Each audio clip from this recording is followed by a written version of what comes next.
Also cool things coming with 1.62, which is now live on test servers. Let me know what you think about the new additions below. Leave a like, comment, sub, whatever.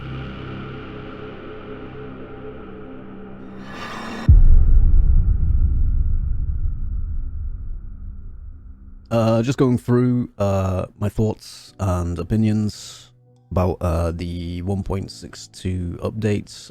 As I was asked a fair amount yesterday about various additions. We'll just go through this quickly. Like the shadow stats, fantastic. Matchmaking changes. I think most of the community will be happy for that as well. Not entirely sure if the wording's off here. The SBMM off option for only rank less than 100 players. I guess what they're trying to establish there is that SBMM is what, fully on for Prestige 100 guys? No idea. And I haven't asked what the idea is for that. Overall, probably a less sweatier experience for most. New equipment variants. Obviously, the Vetterli got some love. MARKSMAN, which is, if you like scopes, it's a great addition. Silencer, this is the one that I was looking forward to as well, and it's nice to see that the sights have been adjusted compared to other silenced weapons by the Nagant. So yeah, looking forward to playing with that on test, see how that works out. High velocity is being added, which is great.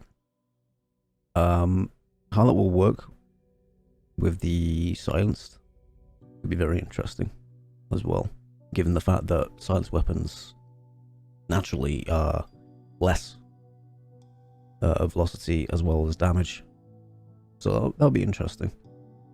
LEBEL aperture. This was an interesting addition. Didn't expect this one to be added, and we weren't given a heads up about it either. The sight looks absolutely brilliant. Chris, one of the devs, was talking that, you know, the way that he was talking about it was that people will probably get far too used to the change in sight, and he's probably right. He's probably right on that one. Terminus getting Dragon Breath could be interesting. Could be a ridiculous area of denial weapon. Not entirely sure if we're going to see more craziness with it or not, or if we're still going to see some campy sort of tactics. I haven't really. Well, we're going to find out on test, right? New weapon, adding in the SCOTTFIELD, or the Schofield equivalent. This is gonna be great. The thing that surprises me the most is the fact that it unlocks at rank 100.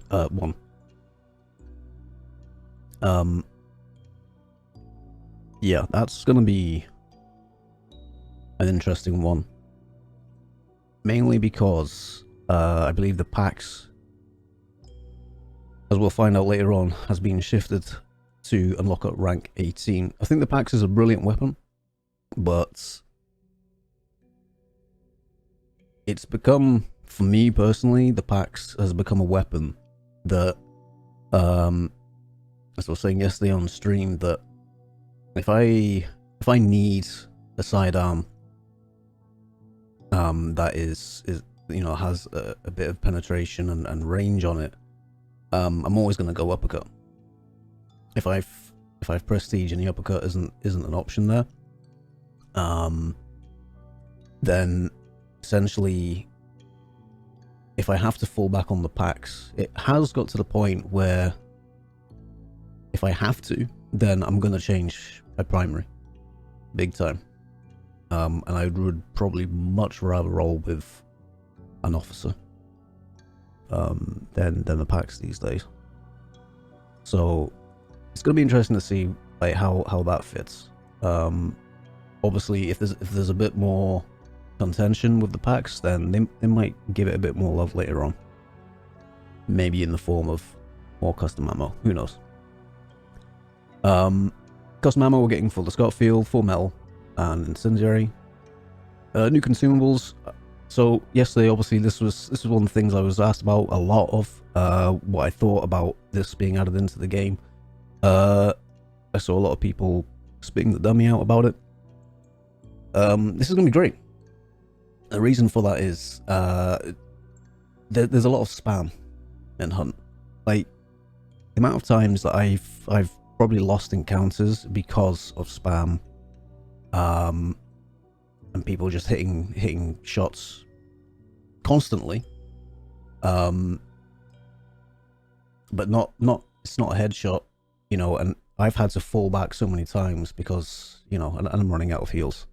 This is going to be great to actually feel like you can push that guy who's dual wielding and not have to readjust like your positioning or worry about the fact that they might. I mean, it's still possible that they could probably, you know, RNG headshot you. But I think this will definitely quell that fear for sure. And again, on test, we'll see how that works. It could be a clincher for most engagements, and it might become meta, but who knows? We'll find out. It's relatively cheap as well for what it is, if it does exactly what it says on the tin, but we'll see. Balance changes, crossbow, again, something I'm sure that will be very welcome in the community. It definitely, as soon as the bow was available, it definitely showed that the crossbow was well behind. So it's nice to see that they've basically given the crossbow some love. Hand crossbow as well, given a bit more love, which is great. And these weren't quite the bow bounce changes that I was expecting. I was maybe expecting just maybe it's the damage more than anything that I feel is the issue really with the bow. It just needs just a slight, just a tiny little. I mean, you can't make it so that it's a weapon that's just, you know, pointless, but it's still gonna be great in the right hands. So yeah, the bow, we'll see how that is again on test. Trait changes. So that's probably the 100 hands is probably where the damage control with the bow is, but again, it's negligible really, I think. That's right, there's one here that's really surprising me, right? So bolt thrower, that's, yeah, fine, that's great. More love to the crossbow. Bolt seer has been renamed to blade seer, great. Poacher, cost reduced from 2 to 1 point. What are they smoking over Crytek? Poacher is one of the most, like, just it's one of my favorite traits. The reason being is if you're in a fight, you barely expect someone to be placing traps in the middle of a fight. And obviously in engagements where people are sneaking around, you know, and you're trying to hold off a position, and maybe you think placing a trap or whatever is going to, you know, just cover your back or cover that angle or whatever, and you can do it silently without someone knowing. That's fantastic. And the fact that, I mean, it's probably neither here or there that they've just reduced it to by 1 point anyway, but you looking at the trends of skills or traits that they definitely have added or dropped down to 1 point recently. So you look at Dauntless. Dauntless is 1. Kite Skin obviously got dropped to 1 a while back. The reason why I mentioned Dauntless, and I know you're thinking, you know, but Dauntless is, you know, it's very situational. So what are you talking about? Ever since they added the option last update regarding the auto interact button, where you can hold down F or E or whatever your button is, Dauntless became OP, because that's all you had to do if someone chucked an explosive at you. Hold down E. You don't even, you know, you might catch it without having to really look at it. You don't have to fumble around. As long as you've got that option enabled, that is what makes Dauntless insanely OP. And of course they've done the same for Poacher as well, which again you might argue is situational, but these are traits now that I feel are becoming stable of you know, of your loadouts. Like you've got to have and I imagine it might not even be long before these kind of passive traits. You look at Gator Legs, you know, it's costing 2. They might even drop that to 1. At the end of the day, it's still taking up a trait slot, so the pricing here is, you know, again, it's neither here or there. Other changes. Firebomb burn has been increased to minutes. That's, you know, again, that could be a game changer. Well, it's in the title, right? The terminus levering rate of fire has been increased. This is something that someone asked me whether or not I would prefer. I mean, folk know that I like the terminus. I think it's a very underrated shotgun. The levering increase is going to be insane for sure. The weak stamina shot duration has been increased. That's brilliant. It's 5 minutes that it's going to last for now. That's going to be very interesting. We might see that used a lot more, and it's definitely going to be a bit more bang for buck as well. I do believe they've increased the pricing of it. And there's the packs change as well. The fact that it's been moved up to 18 because of the inclusion of the SCOTTFIELD. Still undecided about that one. The Caldwell Rival being moved down to rank 10 is going to be a very interesting change as well. And that's the kind of loadout that I was talking about, where if you go a shotgun and at that stage you don't have a sidearm that can accommodate for the mid to long range game, and obviously something with a bit of penetration, that's going to be an interesting change. That might just change the dynamic of those early few levels if you've just prestiged or whatever. So we'll see what happens with that one. Centennial is getting some love, which is great. What else on there that is interesting? Poison ammo hit the feedback there. That's a nice quality of life change as well. The collectible projectiles that cause damage when removed, that's an interesting addition.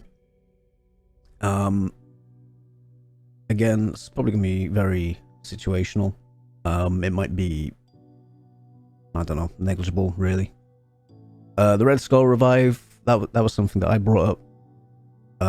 That definitely be changed when we were talking about it initially in internal testing, because there was no difference, and most people wouldn't be able to tell if really, even if they had the bounty or not. Sometimes you forget you've got the bounty as well. You know, and you don't know that whether or not that situation of bringing that person alive is going to be worth it at the end of the day. But a bit more clarity on that is always good. 30 more hunter slots. That's a nice change. The price changes. I don't think there's anything there that's like too crazy. Really? The Centennial being dropped, like, let me know if you know you love the Centennial or what. It's ever since its inclusion, it's been a weapon that I personally don't know, like, why or what it is about the Centennial. It's not that I don't like it, I just find it sluggish and not very useful in most fights, but that's just maybe down to my playstyle and my expectancy. And again, the sniper version, like, rarely, if ever, have used it, but the fact that, you know, maybe my experience isn't obviously like an average of what everyone else is doing, so if you like it, you know, let me know, and whether or not these changes actually make it more beneficial to be a choice more so than ever.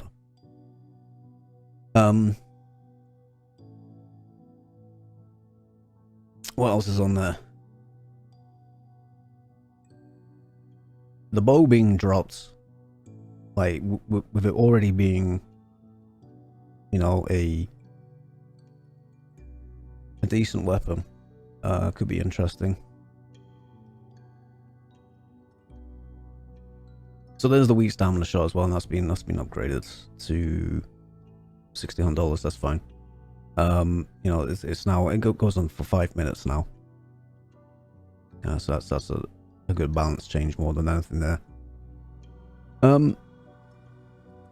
Weak antidote shot, and the antidote shot, like, I know that these get used quite often. I know that these are definitely probably more so used, and the pick rate for loadouts is probably more so than the stamina shot for sure.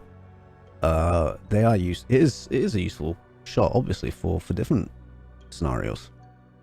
So maybe they've looked at that and gone, well, this is the reason why we're doing this.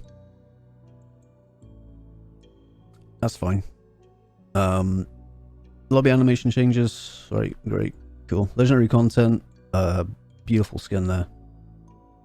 It's brilliant. The level of creativity that's gone into that and thought, and it's still got a very simplistic design to it. You know, it fits. This one, the Wormwoods, I remember seeing this months and months ago and thinking, that's definitely, that's got to be a winner. All right. I didn't know whether or not the artist guys really would have pulled off the inclusion of the sap idea, but holy shit, look at that. That's nuts what they've done there. So looking forward to getting my hands on that one. The harvest is coming. I think we can all agree that's the 2021 Halloween event, right? And it probably, you know, my speculation, and I will just speculate on it because I don't know, that's probably going to be pumpkin farming again. I don't know what else. One of the things I liked about the previous event, the Shadow event, was that they included PvP as part of the initial point additions by looting bodies.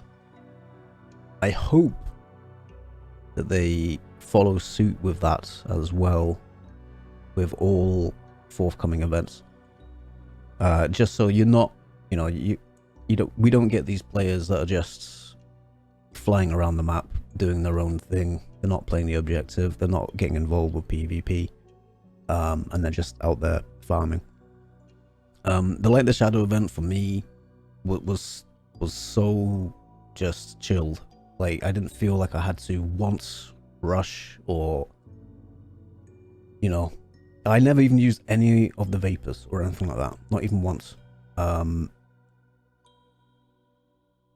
So we'll see. This will probably run for like a week, if that. We'll see what happens and what the requirements are. So more info on that soon. Q&A. I can't remember what some of the questions were. I did see a lot of people yesterday, they were asking about the console updates, and as I've said before in the past, I think where the console is at the moment, the issue is that the older systems, I do believe, I mean, when the new map was added, and with that update came a slew of bugs and just issues with skins. We had the poison bug as well, clues not showing up, all that kind of stuff. Like, I do believe these are issues that the system, or the console build, it's struggling. It really is struggling, and these things can be overlooked very, very easily. If they were to refine the console build and optimize it to bring it up to that next gen expectancy, I honestly believe it's going to kill off the older generation, your Xbox One X's and your PS4s. I think they've known that, just because of how much of a squeeze it was to get that game running, with the RAM limitations on the older generation of consoles. They know that, and I think it's down mainly to the fact that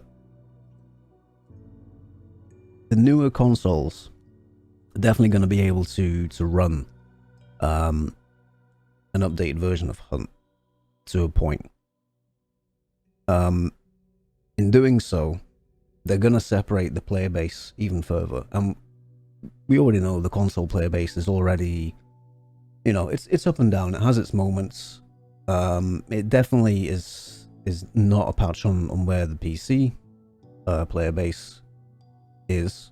That's not to say the game is any less or anything like that. But yeah, I think it will separate, and they know that from a technical aspect. That's exactly what it's going to do if they do that.